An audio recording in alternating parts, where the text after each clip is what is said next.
This is Broadcasting 103. I'm Professor Tracy Savage, and this is my lecture video. By the end of this week, you'll have watched this lecture video, which deals with specialty announcing, and then you're going to take a short quiz on specialty announcing. You're also assigned this week to read chapters 15 and 16 out of your textbook and submit bullet points for just chapter 15, not 16 also, only 15. And then you're assigned and will complete an exercise called the Shopping Channel Host exercise. And let me tell you, this one is a little bit tricky, but it should be fun also. All right, so here's what we're going to be talking about in this lecture video. We're going to be discussing specialty announcing, and then I will assign you your exercise, the Shopping Channel Host exercise. Specialty reporting includes weather, traffic, financial reporting, multimedia narration, and on-air sales announcing, to name a few. Now, before we get going, how about a blast from the past? In the 30-plus years that I was a news broadcaster on air, I had a chance to do a lot of different things, including sports and traffic and entertainment, and I even did weather for about 2 weeks a long time ago, filling in when the main weather reporter was not available. Statistics out of the airport show the barometer is rising. Humidity is at 88% and the winds are out of the west at 9 miles per hour. The present temperature is 27, but there is a wind chill of 14. And this morning, sunshine. Just a sec. I have to show you. There we go. This is my friend, and he's going to help me. Temperature today is 20 degrees, and for this afternoon, then, you can expect clouds and sunshine. Go on, go away, little guy. A flurry today and a high of 26. It's going to be a dog afternoon, let me tell you. Tonight, clear to partly cloudy, brisk and cold, a low of 11. And for the day tomorrow, then, you can see that high pressure has moved into our area, and that's what's going to bring that very, very cold weather for the day on Saturday. You can't beat live television. All right, weather. Weather reports in Los Angeles, I mean, who cares unless there's some El Nino pattern going on? Does it really matter? Yes, I know doing the weather in Los Angeles may seem kind of boring, but you know what? There are certain segments of every population and every community that have a serious interest in the weather. For example, think about farmers or even the resort area operators up in the mountains or out at the beach. They are very concerned about the weather. And stations have discovered that even in sunny Los Angeles, people watch the news to get the weather. Stations spend big bucks and a lot of time to keep audiences current on the weather. And when there are major storms going on, stations will devote entire newscasts just to the weather. It's a very important field. Proof in point, the Weather Channel provides 24-hour weather. Sounds boring, but even the Weather Channel can be scandalous. The Weather Channel is now responding to reports that one of their reporters was essentially faking it during his coverage of Hurricane Florence. Probably seen the video on Facebook as that reporter struggles to keep his balance.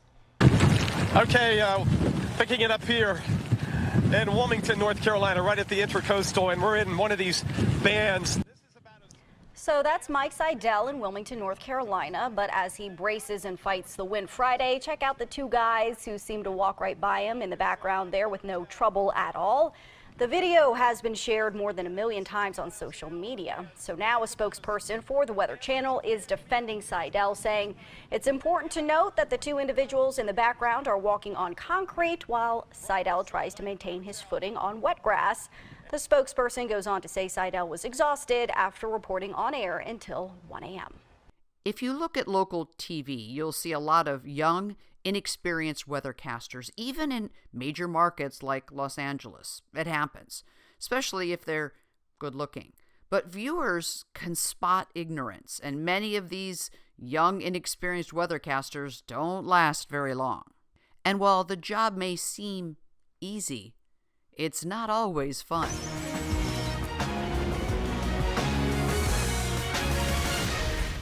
His new album. Sometimes the television veil is momentarily lifted and the ever-present, ever-pleasant smiles come off. We'll do it live.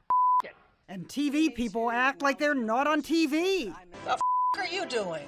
But those outbursts were uttered by anchors who thought they were safely off the air. Those were bloopers.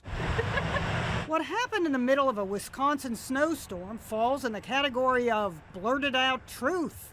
Okay, maybe it's not the profound kind of truth shouted by the anchorman in Network. I'm as mad as hell, and I'm not gonna take this anymore! Angelica Duria didn't mind taking it. The 26-year-old reporter for CNN affiliate WITI in Milwaukee had been standing out in the snowstorm for hours, doing live shot after live shot.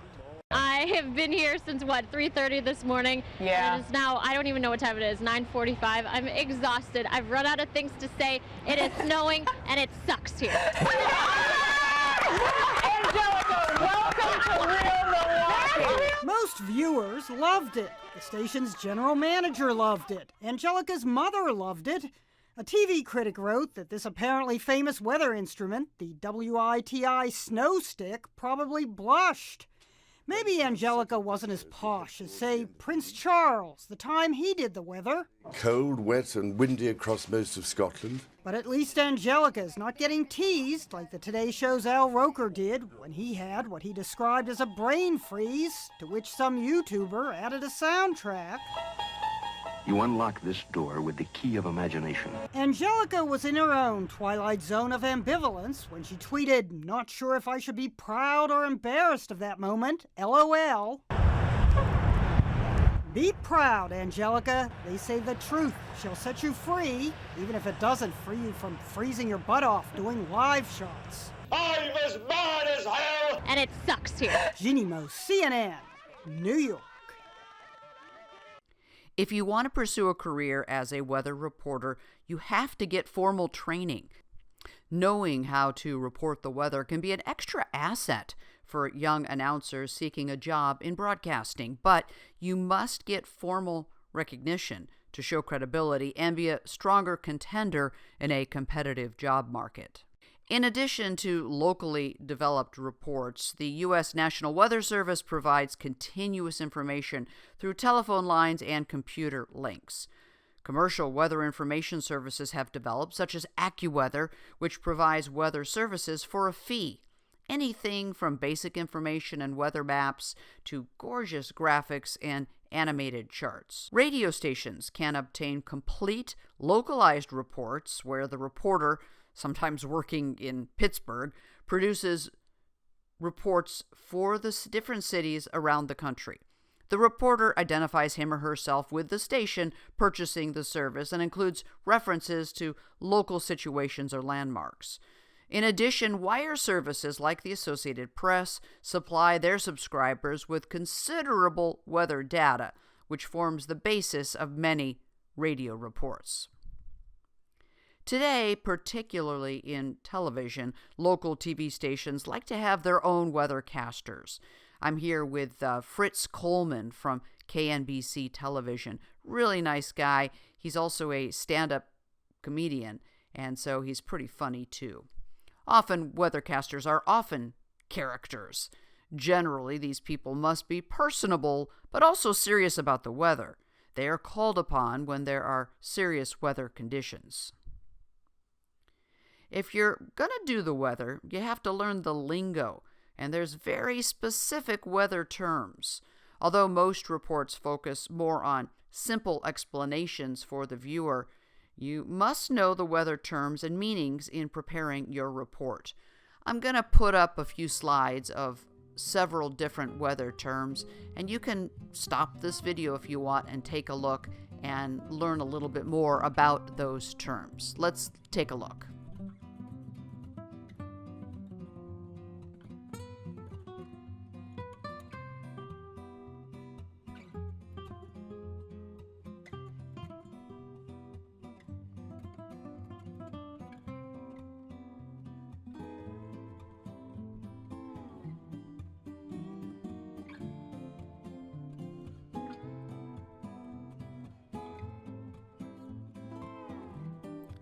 In addition to knowing the basic terminology, you have to have solid computer skills, and you definitely have to know how to create graphics. The kind of graphics being made these days are just amazing. Listen to the police.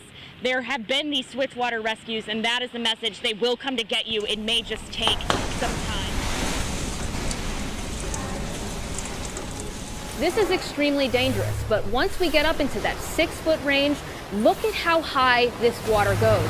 Winds pick everything up. Cars would be floating at this point. This water's over my head. TV weather reporters work with the chroma key system, and it's tricky to get used to. The weather maps come in behind a television reporter, are not really there. The reporters work by looking at an off-camera monitor that shows their image superimposed on the maps. And it's not a mirror image, so that makes it a little tough to get used to. By contrast, a TV image is a real image, not a mirror image. So if you move your hand to the right, the image moves its hand to the right also, which is the opposite of what you're used to. It takes a lot of practice. Use open hand gestures rather than pointing with a finger, as it'll reduce the possibility of reporting to one city while mentioning another. The chroma key is an electronic system. Cameras are modified to not see one color. Usually it's green. It used to be blue. The background image is inserted into that blank green area. With weather reporting, that's usually a map or a graphic. And then the reporter stands in front of the green screen, and you'll have a TV monitor set up on set. The reporter points to the appropriate spot by watching the monitor. Now, to the audience, it looks as if the weathercaster is pointing at the weather map itself. The gesture, of course, well, they have to be done smoothly while delivering your report. Don't try to be too specific at first, and this gets a little easier with practice. Remember, the chroma key system reacts to green or blue anywhere on the screen. So a pair of green pants could disappear from the screen, leaving you with a map instead of legs. Weather reporters present a range of personalities across the country. However, there are at least 3 qualities that are common to all weathercasters. It seems to be that you have to be involved in what they're doing. You have to show some energy without becoming a caricature, and you need to be able to relate to your audience. In most cases, as a weathercaster, you will be reasonably informal in your greeting and remarks. Unless the weather is truly bad, you can use a smile. Project some charm. And remember the audience. Don't be so attached to your side monitors that you forget your audience is out front. Look at the side monitors when you're about to point out a city or a region you're not sure of, but get back to the camera quickly. This is a time to be reasonably animated, but don't get into rocking or moving around. Keep yourself balanced and stable, and limit your movement. But also remember, just don't turn your back on your audience. While radio weather reports are read either from the wire service or a copy that was written for the occasion, TV reports will be mostly ad-libbed. You'll use your maps and charts to prompt you, but you need to plan your report. Plan in detail what you're going to cover and especially how you're going to conclude the report. Don't expect to create it on the spot. Also, be alert. Avoid the uhs. Have a plan B in case the technology fails, which it inevitably will. Being able to continue with an interesting, clear report, verbally visualizing the weather conditions when your map system fails is really important, and this will mark you as a pro and someone who has the poise and preparation to succeed. As usual, the pros make it look easy. You can use a cue card if you need. A card sitting on the monitors on either side could list key temperatures across the country to prompt you and also help you remember where you're going next. Also, as a final reminder, remember to hold when you finish your report or do something appropriate. Immediately starting for the news desk can leave the director with an empty screen. As if you don't have enough to think about, there's one other factor to keep in mind. Many stations use the weather reporters as the variable element in a total news show. What that means is if something runs long or a story breaks, you could be asked to reduce your report to a 30-second report just before you're about to go on expecting to do 2 minutes. Like an accordion, you have to squeeze it tighter. Or the producer could also ask you to stretch, maybe add a full minute just as you're about to begin. Think about how to handle these challenges when planning your reports. Many stations, in an effort to make the news team seem more human, will expect some chatter, usually at the end of the report, sometimes referred to as happy talk.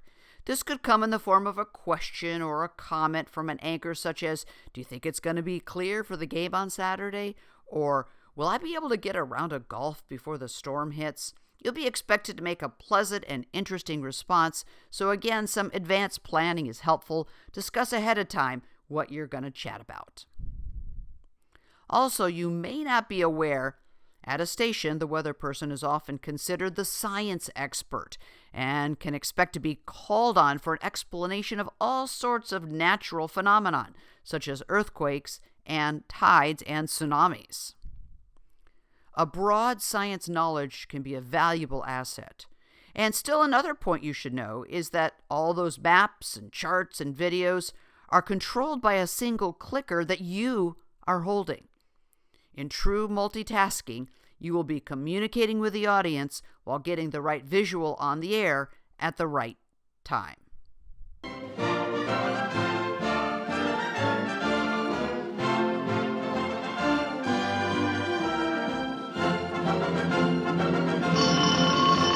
Welcome to a day in the life of a television meteorologist. Analyzing, forecasting, and presenting. This is no easy job. Thousands of people base their lives around the information this bunch provides. Whether it's the decision to postpone an athletic contest, or to delay the start of school, rethink a visit to grandma's, or know when to sandbag against floods. Mark, Eileen, Jeff, and Jennifer here understand what that job is all about. It's a public service letting citizens know what's coming so they can have time to prepare. KWWL-TV has 4 meteorologists. Each member of the Storm Track 7 team has a different schedule, morning, evening, weekends, covering shows throughout the day. And while the shift starts at different times for each, the duties remain much the same. The day starts with settling in, then it's down to business. Meteorologists rely on the National Weather Service. Radar, satellites, temperature readings, wind speed and direction, barometric pressure, and the accurate reports from many area weather spotters. With that information, plus the many computerized forecast models, they are able to forecast the weather 7 days into the future. They are able to tell us when it will rain, snow, hail, and more. If there's a possibility of a tornado or drought, you'll know about it well ahead of time. After sorting through all that information, meteorologists work to compile it into graphics to tell their weather story to you, the viewer. They use a computerized system from Weather Central, which allows them to be creative with maps, graphs, grids, and more. It's a lot like Microsoft PowerPoint. Every slide you see, they are responsible for making. High-definition camera systems mean adding just a little more makeup before the live telecast. No shine coming off that head today.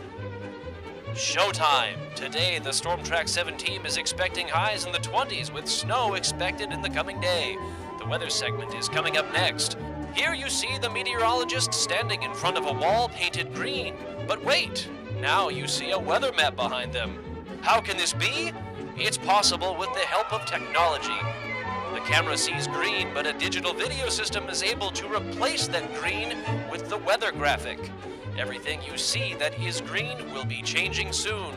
This can be a bit dicey when meteorologists wear green themselves, but it's a mistake they'll only make once. Look at that presentation. What a hotsy-totsy forecast. Don't they look spiffy on that television set?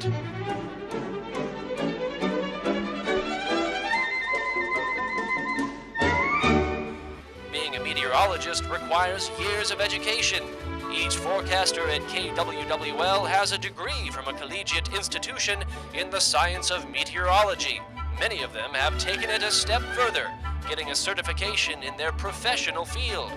Mark, Eileen, Jeff, and Jen understand the audience is no bunch of pushovers. When they get the forecast wrong, they hear about it. Think that's a lot of work? Just you wait. Tornadoes, thunderstorms, and blizzards. Severe weather means going wall to wall. That's the presentation of weather information live on television for an extended period of time. In many cases, this can go on for hours. When this happens, additional meteorologists are called into work. They help one another gather accurate, up-to-the-minute data, then broadcast the most important parts to help you know when it's time to take shelter. While stressful, this duty serves the public, and meteorologists understand it is the most important thing they will do in the course of a year.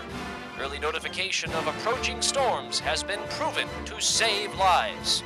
All day, every day, meteorologists like Jennifer Hildreth are here on their computers, updating KWWL's website, its Facebook, and Twitter accounts. They provide vital weather information to the internet savvy of eastern Iowa. People like producer Adam Amdor here are just like you and me, who want it now when it comes to the weather. That also means tape recording additional weather forecast segments after the live program. These taped broadcasts are later uploaded to KWWL.com for viewers to enjoy any time of day. The television station KWWL partners with many area radio broadcasters. That means the forecast made by these meteorologists don't just go on TV. It's also broadcast over the radio waves. Each shift, the meteorologist records multiple 30-second updated forecasts, then sends those reports to the radio station for you to listen to at home or while riding in your automobile. Many newspapers also include forecasts from this hard-boiled bunch. Look in the paper, just as news director Nate Letting is, and you'll see their hard work in paperback. And that's not all just yet. What about those cellular telephone devices we all carry with us? That text message forecast doesn't come from thin air. That's right, meteorologists do that too. One final part of the job involves giving tours of the station and presenting lectures on meteorology in many schools and organizations across eastern Iowa. If your teacher asks one of these pros, like Jeff Kennedy here, to come talk in your classroom, know that they'll be excited to do so, and will stop at nothing to inspire a new generation of kids to become television meteorologists. So there you see it, on your television set, your radio dial, in digital form on the World Wide Web, and in that newspaper you pick up every morning. This crew is always busy, planning out the forecast so you can plan out your life. Traffic reporting is big in Los Angeles. You have to know your freeways. Time now for a live traffic update from our traffic center. And good morning, everyone. I'm Tracy Savage with Beat the Traffic, exclusively on Time Warner Cable. Well, the rain is here. Forecasters are predicting perhaps as much as 2 more inches of rain in some areas. It's already coming down in San Bernardino County, South Orange County, Dana Point, Newport Beach, getting wet there, and out in Oxnard. In fact, Ventura County, all the way up to Bakersfield, there's this big, long band of rain showers. They're moving this way, so get ready. That's why you need us, Channel 101. We bring you live traffic updates every 15 minutes in the morning and again in the afternoon. We're going to show you what's going on out there on the freeways and where some flooding is occurring and where the tough spots are. We'll help you avoid them. Let's begin right now in Traffic downtown Los isn't Angeles. that We have a hard. problem on It can the, be a little westbound tricky. Hennepin It's Bridge. exciting, 3 it's cars challenging, it's got perplexing together, all at the blocking same some time. lanes. One of the This is most on the interesting westbound aspects Tanda, is that you may be reporting for several different stations, seconds apart, and many use different styles of delivery. Because there are stations that may have different styles, a rock station, an easy listening station, a public broadcasting station, for example, they'll expect you to talk in the style that's part of their trademark.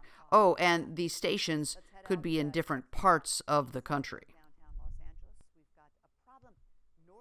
Still more challenging is that you may be expected to read a commercial as part of your report.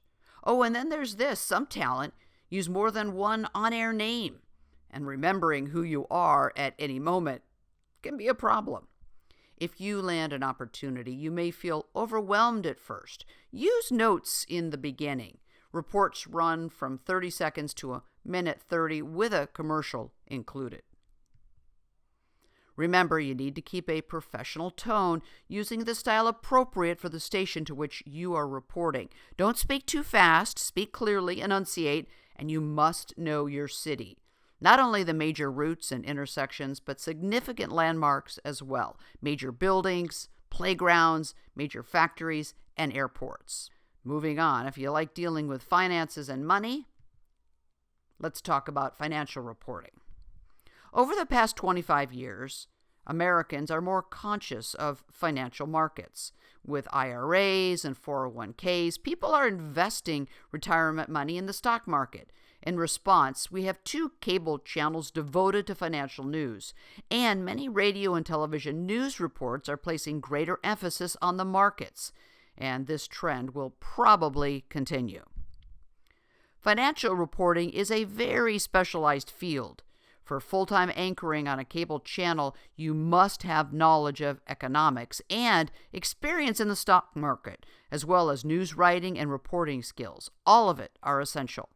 This also means reading newspapers and other financial daily news to keep up with all that's happening in the world of finance. Many of the continuing shows are 2 hours long and combine long segments read from the teleprompter, plus interviews with experts, both in the studio and through satellite links. These interviews are usually ad-lib, perhaps with some prepared questions or notes to get you started. The reporter and anchor will understand and must understand and interpret guest statements and ask meaningful questions. Good interpersonal skills are essential as well, as some guests just won't shut up and have to be cut off. Financial commentators have great influence with their audience. The recommendation of a stock can cause it to rise significantly in a short time, and a negative comment can cost investors millions.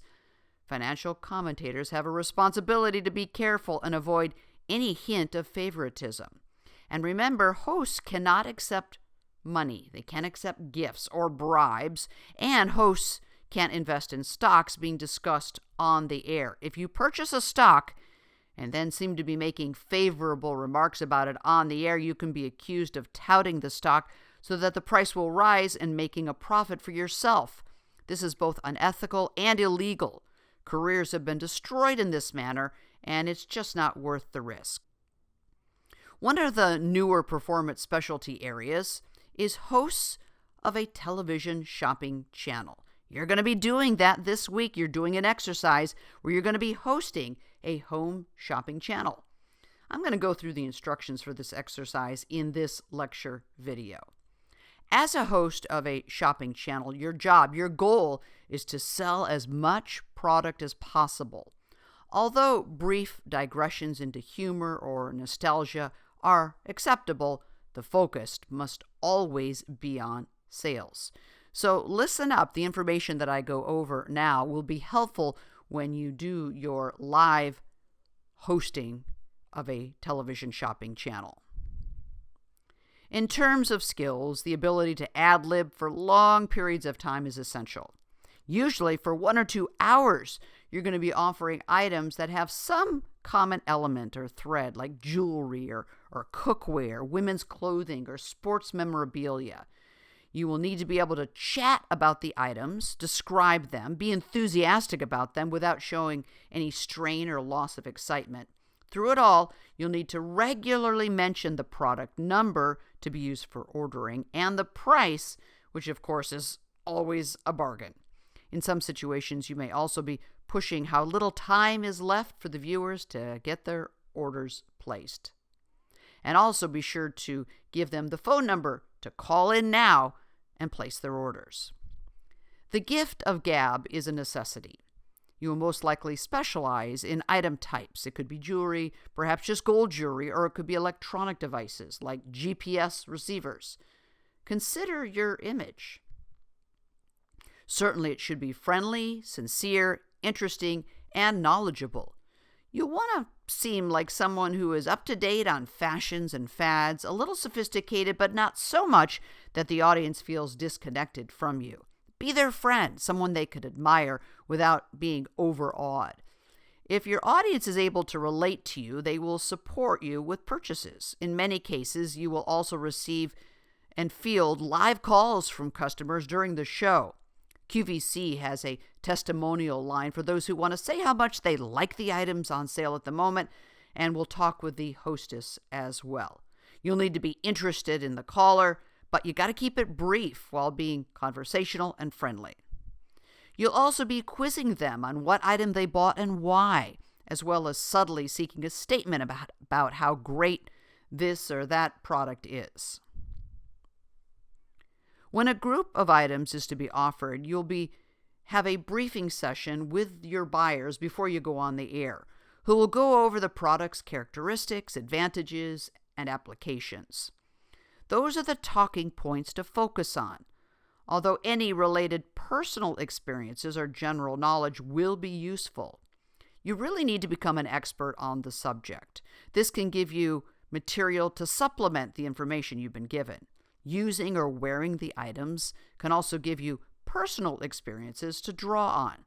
So prepare a set of note cards, which can be inconspicuously placed where you can refer to them.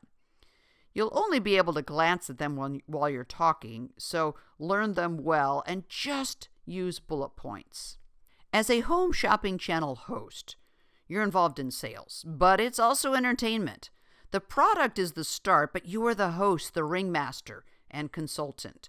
Your acting ability will come in handy as you'll need to project excitement over many items while chatting and sharing tips and experiences. Jokes should always be on you, never on the product, the organization, or the customer. Try to be yourself and let your personality come through. It'll make you more attractive to your audience. It's your job to keep the show on track. Be aware of the time, the objectives, and other demands of the business. Clearly, the goal of preparation for such a program is knowledge, knowledge, knowledge. The more you know about the products, the manufacturers, the applications, fashions, and the interesting little sidelights, the easier it'll be to talk enthusiastically and at length about them. Your own hobbies or areas of interest like cooking, cameras, jewelry making, or collecting can give you a place to start. Your increasing expertise combined with your speaking ability and presentation could yield an interesting performance opportunity. Don't rely entirely on your ability to talk. Support yourself with as much research, facts, and even trivia as possible. Being caught with nothing to say except endless repetition for several minutes is a painful experience. This is all still a time to remember to use your professional voice, but also your conversational voice. Speaking clearly at reasonable rates and enunciating well will add to your attractiveness and your success. All right, switching gears. What about voiceover and narration? A voiceover is any situation in television where something other than the announcer is seen on the screen while his or her voice is heard. Many people make great money doing VO work. It's a career where age and looks are not a factor. You can be any age. The primary requirements include a good voice, the ability to read copy effectively, and you have to be responsible. You got to show up on time, ready to work. There are lots of opportunities, but there's also tons of competition. Today we're seeing lots of movie stars doing voiceover work for car commercials and laundry detergent, you name it. Learning to do voiceover work can begin while you're still in school and can continue after graduation with workshops and coaching. Theatrical training is an additional asset, so you can expand your skills with character voices and work with animation. At the professional level, you really have to have an agent. You're going to go on auditions, but you also need a VO reel, a voiceover reel. These are usually only 2 to 3 minutes long, beginning with a short segment of your natural voice and then presenting snippets from 6 to 8 commercials that show your ability to do a variety of vocal styles. These should show different attitudes, energy levels, and characters. And you really need to have a website. Today, professional voiceover specialists need to display their work and their ability. Plus, not only a website, having a page on Facebook and perhaps a YouTube channel as well is important. Producers expect to go to the web and not have to manipulate CDs or tapes. I have a website. I created it myself using Wix, and it's free, and it's nice to have a site to put all of your resumes and all the clips of your work to show to prospective employers. I have a website. I created it myself using Wix, and it's free. And it's nice to have a site to put all of your resumes and clips of your work so that prospective employers can take a look. Most of the more critical voiceover situations are encountered in television and film work. You are coordinating your delivery to the visual portion of the program, so timing is a critical element. If you're doing a voice for existing visuals, you need to become very familiar with the copy and check out visuals that go with the copy. Clearly identify the points where you must begin and end each segment. In addition to using your natural speaking voice as a media performer, you may be able to offer another form of announcing by doing voice characterizations. Many people have made careers out of providing the voices for cartoon characters. One of the most famous of these performers was Mel Blanc. He is best known to be the cartoon voice for Warner Brothers characters such as Bugs Bunny, Daffy Duck, Porky Pig, Elmer Fudd, Sylvester, and Tweety, Pepe Le Pew, and Yosemite Sam. He did the voices of Barney Rubble and Dino the Dinosaur on the Flintstones. It was said that his voice was heard more times in more places for more years than any other person in broadcast history. All right, switching gears again. A lot of people dream of hosting their own show, whether it be an interview show, a panel show, sports, or even a game show format. First, if you're the host, you're going to be a visible person, and everyone will be watching you to see how you conduct yourself. Host Michael Cardamone says that you have to realize that you are in the public eye, so that the things you do, even at a local level, will be under scrutiny, whether it's in the studio or outside. Even at a restaurant, you'll always have to be careful of what you say and do. As a host of a local interview show, Cardamone says he goes to his guests first and tries to make the guests comfortable, since some of them will definitely be nervous. Again, at a local level, you may well be working without a teleprompter, which will call on all of your ad-libbing skills. Ad-libbing is essential. Speak clearly and appropriately, regardless of what develops. Practice to improve your skills. Pick a topic and record yourself talking about it. Strive for a professional sound with good projection, good enunciation, and freedom from stumbles, long pauses, and fillers. And then critique yourself seriously and have others listen as well. Is your rate good? Are you speaking a bit slower? Should you speak up a little faster? And what about all the ahs and ums? Are they sneaking in? Do you hear any repeated inflection patterns? Does it sound sing-songy? Self-evaluation is so important. It's what we do a lot in this class and what you would do out in the professional world as well. Remember to think before you speak, especially when you're ad-libbing. Foul words can slip out. Yikes. When you're hosting a show, you are largely responsible for the direction and flow of what goes on, and you don't want anything to slip out and get you fired. This means you must be aware of everything around you so that you're ready to go to the item, deal with a delay, help a guest or co-panelist who's having difficulty, avoiding any surprises for the director, and generally doing what's needed to get a good show on the air. Every show will have unplanned moments, even emergencies. How you react to them and how you resolve them will have a big impact on your reputation in the field.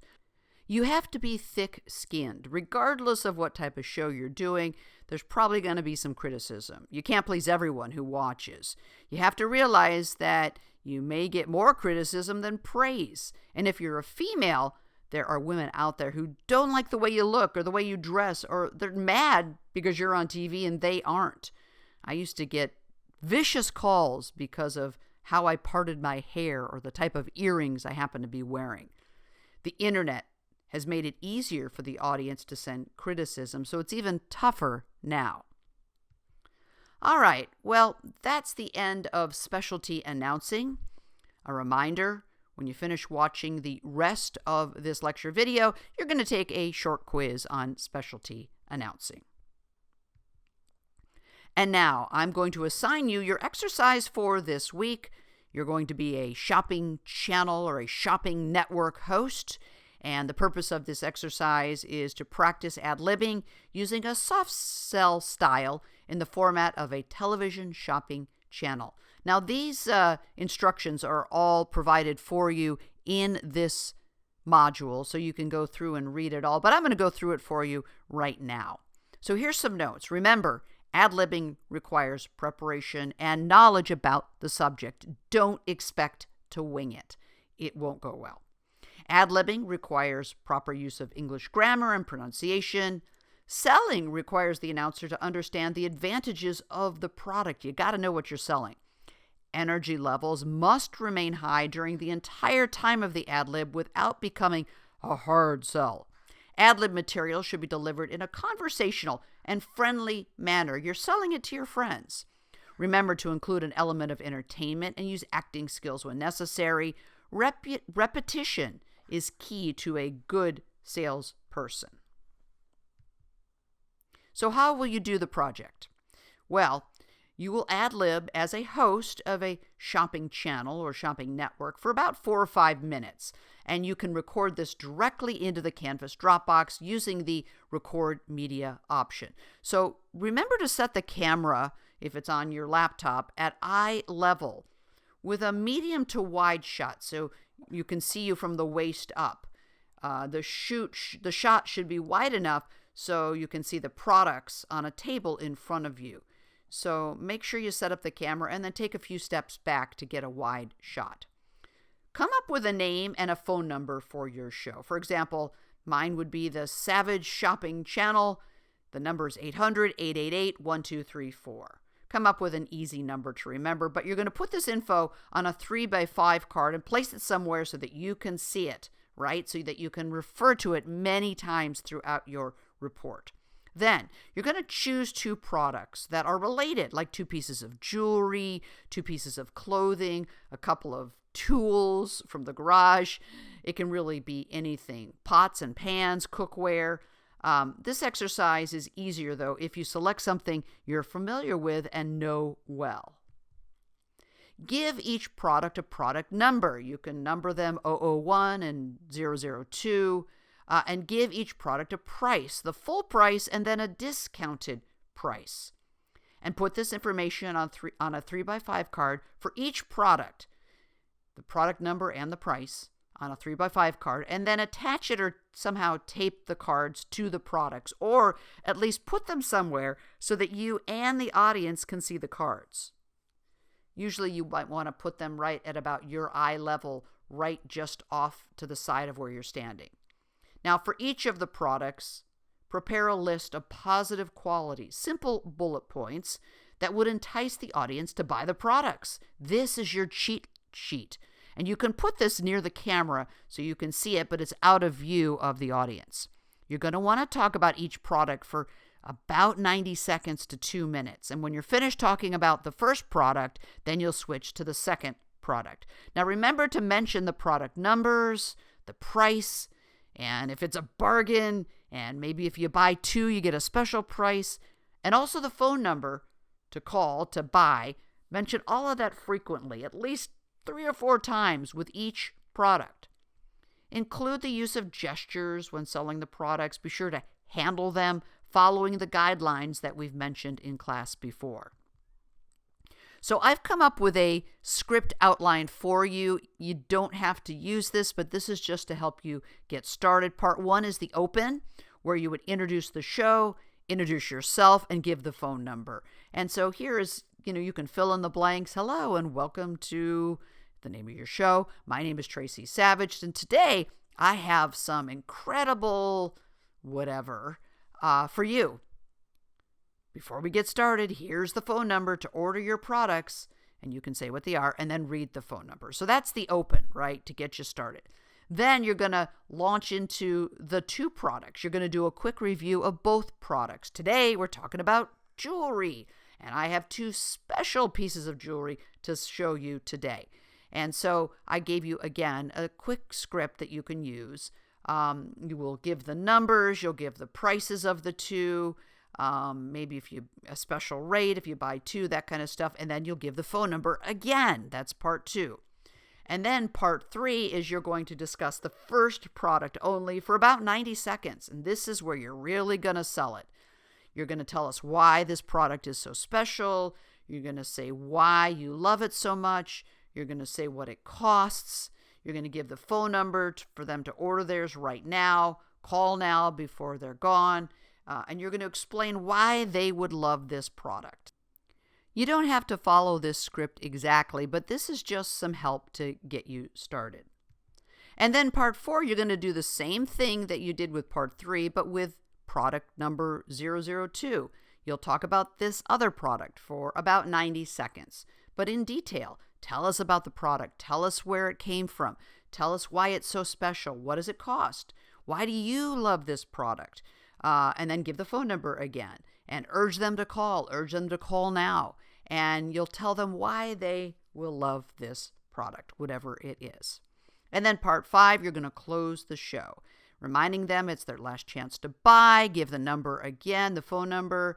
Tell them don't wait, buy now. And then give your name and then sign out your show. This has been the Savage Shopping Channel, or whatever the name you choose. And I'll see you tomorrow with more great deals is a good way to end it. So also in the assignment, I have some very specific notes on how to plan this sales presentation. Be sure to go through this. This will also be helpful. It's similar to a lot of the stuff that I've just told you that's written in the assignment, but any additional help is good. All right, that's the end of this lecture video. You're now going to continue working your way through this module. Don't forget, submit any questions to our class discussion board, or you can text me at 818-581-5432. Remember, you need to complete all of the assignments that are due this week by the end of this week, Sunday at 11:59.